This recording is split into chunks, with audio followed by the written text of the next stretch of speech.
তারপরে নজরুল সিনেমাতে অভিনয় করেছেন এবং সিনেমাতে ডিরেকশন দিয়েছেন, কাহিনীকার সুরকার তো ছিলেন, সেটা আমরা আগেই বললাম।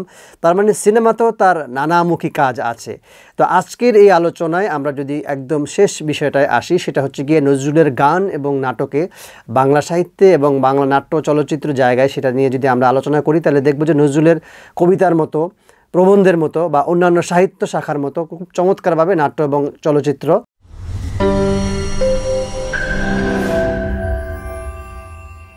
নাটকের মতো চলচ্চিত্র নজরুলের খুব চমৎকার একটা ভালো অংশগ্রহণ ছিল এবং সম্পৃক্ততা ছিল।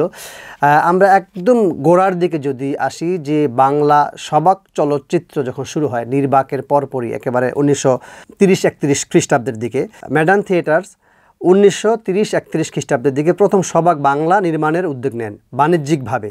এবং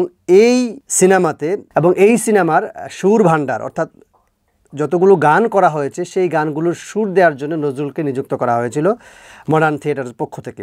এবং সেই সংবাদটি কলকাতার দৈনিক বঙ্গবাণী পত্রিকায় 1931 সালের 21 ফেব্রুয়ারি ছাপা হয়।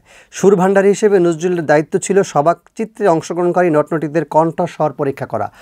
অর্থাৎ একটা সিনেমার যে পেছনের কারিগর, তাদের কণ্ঠস্বর ঠিক আছে কিনা, সিনেমায় কাজ করবার জন্য তারা উপযুক্ত কিনা, তাদের কণ্ঠস্বর পরীক্ষা করা, সেই কাজটি নজরুল করেছেন। অর্থাৎ পরিচালক লেভেলের কাজ বলা যায়। এরপরে আরেকটি বিষয় উল্লেখ করবার মতো, সেটা হচ্ছে গিয়ে সুরভাণ্ডার পদটি সঙ্গীত পরিচালকের পদ। অর্থাৎ এই সিনেমাতে যে গানগুলো করা হবে সেগুলো নজরুলের সুরে করা হবে, নজরুলের সুরে করবে নজরুল, সেগুলো দেখবেন, সেটাও সেখানে নজরুলকে দায়িত্ব দেওয়া হয়েছিল। এখানে আমরা যদি পড়ি, ম্যাডান থিয়েটার্সে সুর ভাণ্ডারী হিসেবে নজরুলের যোগদানের পরেই পরীক্ষামূলকভাবে 30 থেকে 40টি সবাক খণ্ডচিত্র নির্মাণ করা হয়। এগুলো জলসা নামে মুক্তি পায় 1931 সালের 13 মার্চ। সম্ভবত এই চিত্রে নজরুল তার নারী কবিতাটি আবৃত্তি করেছিলেন এবং একটি গানও পরিবেশন করেছিলেন। তার মানে দেখা যাচ্ছে যে নজরুল সিনেমাতেও কীভাবে সিনেমার অর্থাৎ পেছনে কীভাবে কাজ করেছেন। এছাড়াও মডার্ন থিয়েটার্স কোম্পানির আরও যেসব চলচ্চিত্রের সঙ্গে নজরুল সম্পৃক্ত ছিলেন সেগুলোর একটা নাম যদি আমরা উল্লেখ করি, জ্যোৎস্না রাত চলচ্চিত্র 1931 সাল, প্রহ্লাদ 1931, ঋষির প্রেম 1931, বিষ্ণু মায়া, তারপর চিরকুমারী, কৃষ্ণকান্তের উইল, কলঙ্ক ভঞ্জন, রাধাকৃষ্ণ এবং জয়দেব। এরপরে নজরুল সিনেমাতে অভিনয় করেছেন, অনেকগুলো সিনেমাতে অভিনয় করেছেন। তারপরে নজরুল সিনেমাতে অভিনয় করেছেন এবং সিনেমাতে ডিরেকশন দিয়েছেন, কাহিনীকার সুরকার তো ছিলেন, সেটা আমরা আগেই বললাম।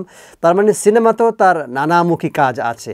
তো আজকের এই আলোচনায় আমরা যদি একদম শেষ বিষয়টায় আসি, সেটা হচ্ছে গিয়ে নজরুলের গান এবং নাটকে বাংলা সাহিত্যে এবং বাংলা নাট্য চলচ্চিত্র জায়গায় সেটা নিয়ে যদি আমরা আলোচনা করি, তাহলে দেখব যে নজরুলের কবিতার মতো, প্রবন্ধের মতো বা অন্যান্য সাহিত্য শাখার মতো খুব চমৎকারভাবে নাট্য এবং চলচ্চিত্র শিল্পেও তিনি অবদান রেখেছিলেন। আজকে সবাইকে ধন্যবাদ জানাই। আমার বিশ্বাস নজরুলের নাট্য চলচ্চিত্র শিল্পের যে সাধনা, সেটা ভবিষ্যৎ প্রজন্ম আরও চমৎকারভাবে উন্মোচন করবে বলে আমার বিশ্বাস।